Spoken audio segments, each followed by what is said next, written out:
บุคคลใดเอาไปใช้ไปอาบไปหดไปส่งแล้วก็ให้ดีมีแห้งน้ำมนต์บริตกลงลงไหนแล้วให้แต่ของมงคลเกิดขึ้นเอายางน้ำไม่มีขวดเนี่ยได้จ๋าเอาไปรอกระทงเหรอไปมาเลยให้ปีนี้หัวหอดหัวหนาวปีตอนปีก่อนโอ้โหหนาวแห้งเลยปีนี้มะนาวปันได้ปีพี่นุชน้ำแล้วบอกน้ำหนักกินไม่มีขวดค่ะอ๋อถ้าพร้อมแล้วกันเดี๋ยวบัตรสุดท้ายนะมันพยายามคิวแรกเอาว่าสุดท้ายมนต์พระมาอาบให้มนต์พระมาอาบให้เดี๋ยวอาจารย์คือผู้สวดอาจารย์ผู้สวดให้ที่ญาติครูบาอาจารย์การสิเดชอนุเคราะห์สงเคราะห์ญาติโยมอาบน้ำให้อาจารย์คือผู้สวดเพียงคันไว้ให้เพิ่มผู้ใดรถเรือแล้วเอาไปรถเรือมันไม่มีขวดมันไม่มีขวด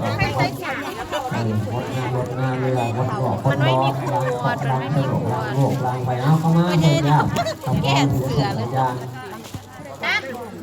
ไปพุ่นพร้อมบอกเก้าอี้ก็ได้บ่นี่ที่ลูกยายไม่ยิงได้อยู่เอาเพียงเราก่อนสั่งพ่อก็หลังสั่งพ่อกันบอกถ้าเข้าก่อนมูละสีดาวได้ไหมถ้าเข้าตำหลังมูมันยังได้อัน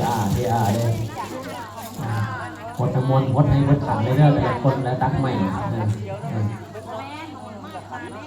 แต่ตักเทเลยไม่ต้องหยอดน้ำมนต์ตักเทคนตักขายตักคนละขันเรื่อยๆพ่อผมจะไปหาขันนี้ไว้ขันมีอยู่บ่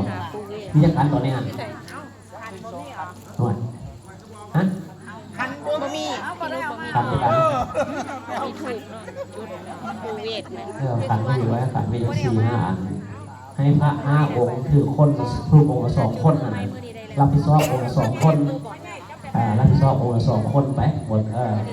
า2 คนมูลละ2 ขันสมมูลละขัน2 ขันมูลละขัน2 ขันเป็นโมได้เด็ดครบว่าขันครบว่าไม่อยู่ไหนหรือว่าขันก็ได้ไม่ใหญ่นั่งท่าว่าขันครบก่อนเพราะเดี๋ยวนี้มดพักเข้าไปให้5 ลูก5 ลูก4 ลูก5 ลูกเพิ่มเข้าไป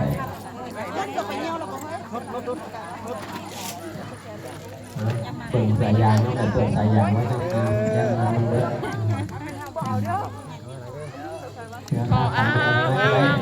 งานอะไรจะมาที่มาเด้อเอาโทรศัพท์ไปจุ่มเลยมาที่มาจุ่มให้ไหมอยากโดนแต่ยังไม่จุ่มเงาง านอะไรที่มาเด้อกูแจรถปะนี่ทีมเงาบ่ได้นะขอเรื่องขั้นเรื่องตำแหน่งให้ได้เรื่องได้ตำแหน่งในติดต่อการงานจะให้สำเร็จให้ประกาศขายที่ดินจะให้ขายได้เร็วๆกำไรราคา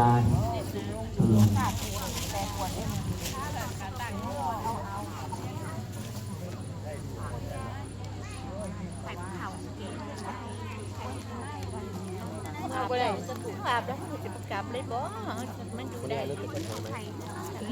เดี๋ยวเด้อวัดตาเอาจังไรยังไม่รู้จักทำ2 ทุ่มครับแรกปลอดภัยต้องขาดตรงข้างเอามันรู้เดี๋ยวเปิดน้ำใช้รถเปิดน้ำไว้เป็นห่วยเรื่อยๆไปผมจะไปอยู่เรื่อยๆโอ้นี่พอดีคนกลัวห้องบนหนาวปีนี้เนี่ยขันได้แล้วไปการวันนี้ปุ๋ย5 องค์ไปเข้า5 องค์4-5 องค์ช่วยกันพร้อมเนาะสาธุโอมส้มไฟกูจักว่าส้มไฟกูจักว่าส้มสร้างหัวกูจะหดหัวเท้าก็หายพยาธิโลฆ่ากูจะหดหัวนางพยาก็พอดียังอย่างกูจะหดหัวสางกับแกนข้วนกูจะหดหัวก้อยเป็นก้อยเขาแก่กูจะหดหัวหมาก็หมาที่พ้นขององค์พุทธามหาพุทธาให้เจ้าเสด็จน้องมานำนามมหาพุทธาพิเศษภูมิ101เพชรเพื่อนใส่การวัดนะกูแก่กูสาพันธยาการกรรมใบไล่กูแก่กูสาเป็นเหลืองพ่อใหม่กูแก่กูสาพ่อให้เกิดผล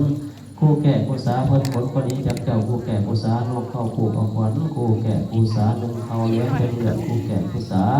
โอมิสาสามหาสาโอมปัดมหาปัดกูจะปัดออกเป็นตกปากฝ่าให้หายกูจะปัดผีพ่ายออกจากกายคนทั้งหลายเลยเลยโอชิติสว่างนะ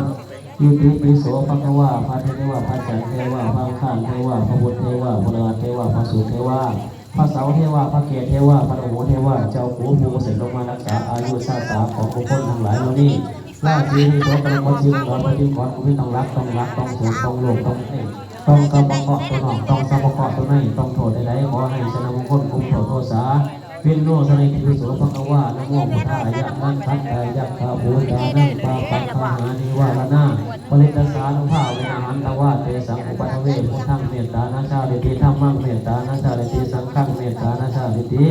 สิมลีเมตตานาชาลิติโอมมะพลังวาราชโกมาโลวาโกมาลีวาราชาวาราชินีวาคาโถว่าปะเพโตว่าสมโนว่าพโนว่านิพีว่าปุริโสว่านิโชว่านิชาว่าอุปา เอาคักๆเอาคัก ว่าไทยกาว่าเพชนาภูชนะมั่งเป็นตัวมหาลาภมหาลาภมหานาด้วยสังฆวันเดียสิทธิพุทธังกิจ